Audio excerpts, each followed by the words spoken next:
Hello, hello, hello, hello.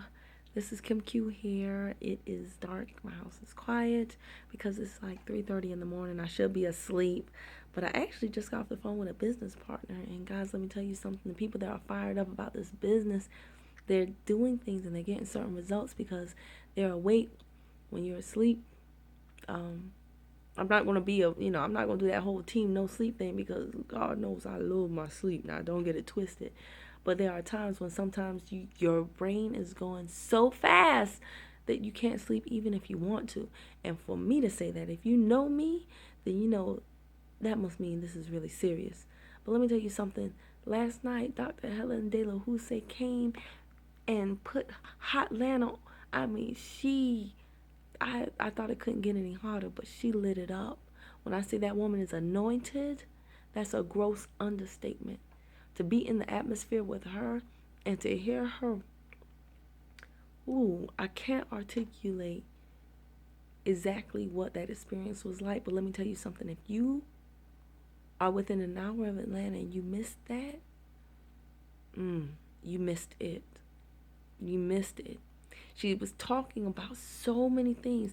I could stay up literally for hours and record videos just on my thoughts on what she said. But there's one thing in particular that I want to touch on. She was talking about the fact that sometimes when she'll go into different cities, people will say to her after the meeting, dang, I wish I were in your group.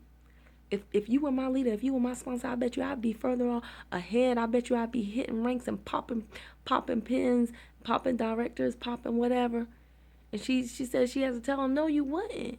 Because if you're not doing it now, you wouldn't do it under me. And that is so true. Let me tell you something. Everything really is up to you. My sponsor is not here in Georgia, and it doesn't matter. It doesn't. I don't even look to my sponsor. My sponsor is great, but I don't even look to him for stuff. I network with other leaders. I'm on Periscope incessantly. I'm on YouTube incessantly. I'm on Facebook incessantly. Let me tell you something. When you plug, all you have to do is plug into who you know are leaders in your company, and they'll tell you everything you want to know. They'll tell you every call. They'll tell you every training. They'll tell you every meeting. They'll tell you every conference. You don't have to wait on your sponsor to tell you that stuff. And it really just led me to think about the fact that, thank goodness I have the foundation I have with my previous company. Because let me tell you something, they didn't play. Like, it was the best training.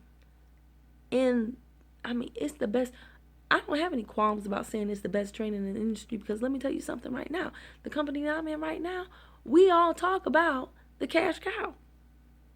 We all talk about the leaders in that other company. We quote them incessantly. That means all the time.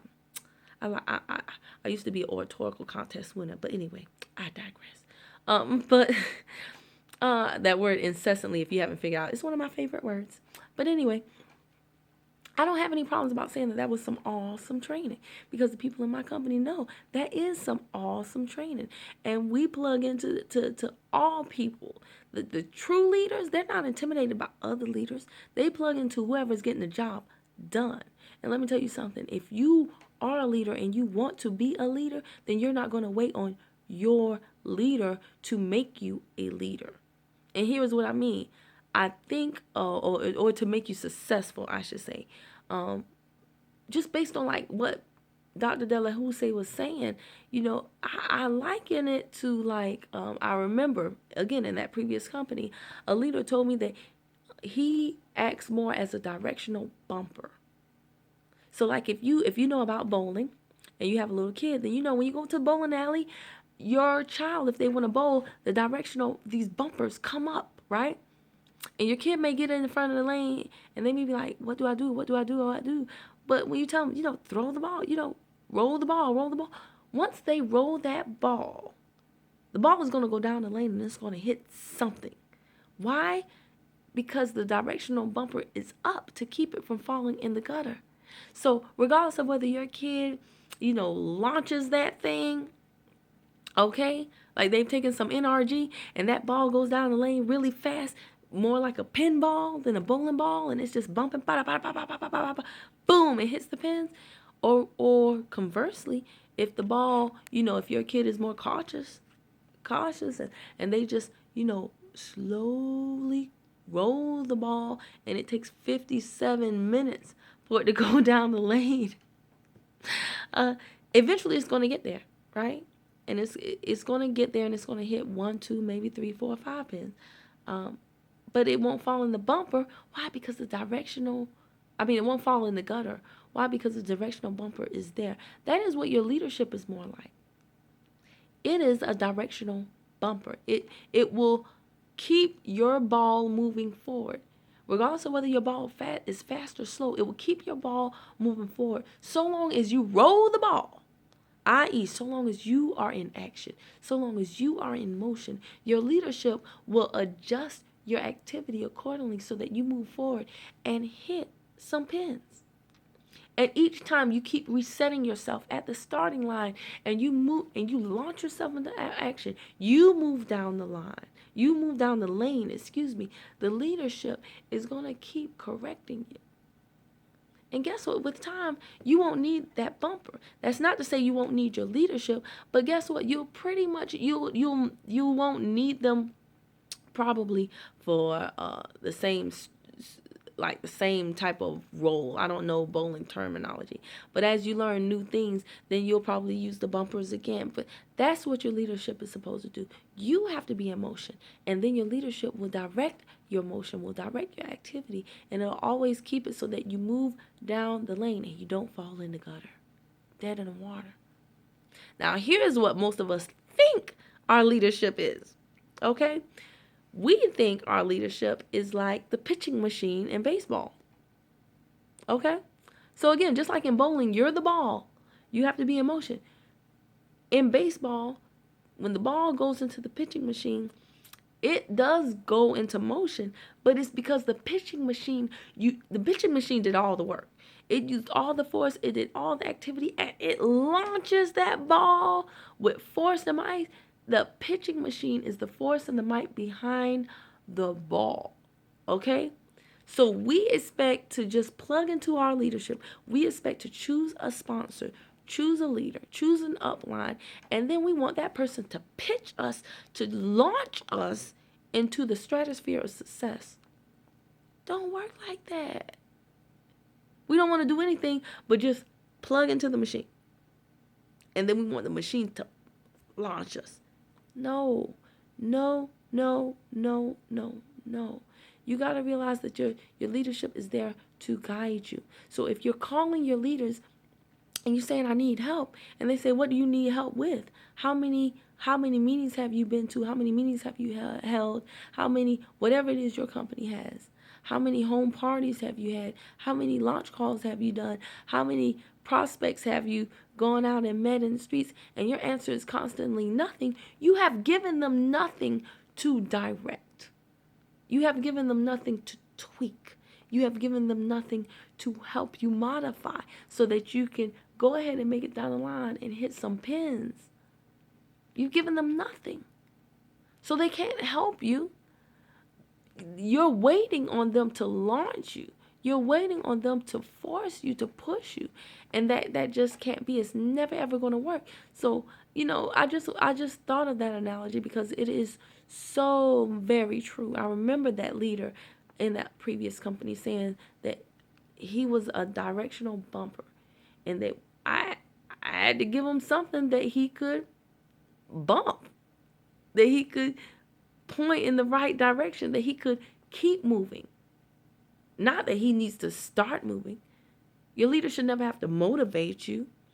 No, your motivation is the whole reason why you joined the company. Quite frankly, your motivation is the reason why you joined the company.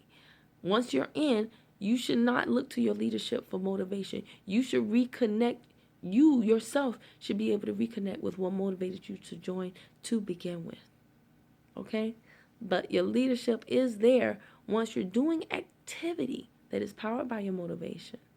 Once you're doing that activity, your leadership is there to direct that activity so that you ultimately get the result that you desire. Okay? So keep that in mind. This went long. I know I'm rambling. It's because I'm sleepy. Now I am sleepy. but still not really, really sleepy. Anyway, let me get off this doggone video though before I ramble some more. Listen, I hope this helps someone. Keep that in mind. Don't call your leadership to complain to them, to vent to them, or any of that stuff. Your leadership is not, they're not trained to be your therapist, and unless they're claiming you on their taxes, don't treat them like your mama or your daddy. That's how I feel about it. I'm not trained for that level of, discussion to be a therapist. And if you're not my dependent, then I'm not your mama and daddy. Okay? It's not being insensitive. It's just being, respectful of your leadership's time, and ultimately realizing that you got in this industry to do something different. If you want to complain about your current situation instead of doing something about it, don't get in this industry. Just talk to your regular old family and friends. But if you're in this industry, that means you want to do something different. You want to be something different. You want to get some different results. So don't do the same thing like you do with everybody else, which is just call and complain, right? So, yeah, call your leadership only with activity. Hey, listen, I went out and talked to 5 people today, and everybody ran from me. What can I do different? And then they'll say, hey, well, what did you say? I said, hey, listen, you want to be a millionaire in the next 2 weeks? Okay. And then your leadership will tell you, well, don't do that, silly. Give them something to work with. But don't call them and say, hey, I need some help. And they say, well, how many people did you talk to? None. How many launchers? Well, what do you need help with? I need help with what to do. No.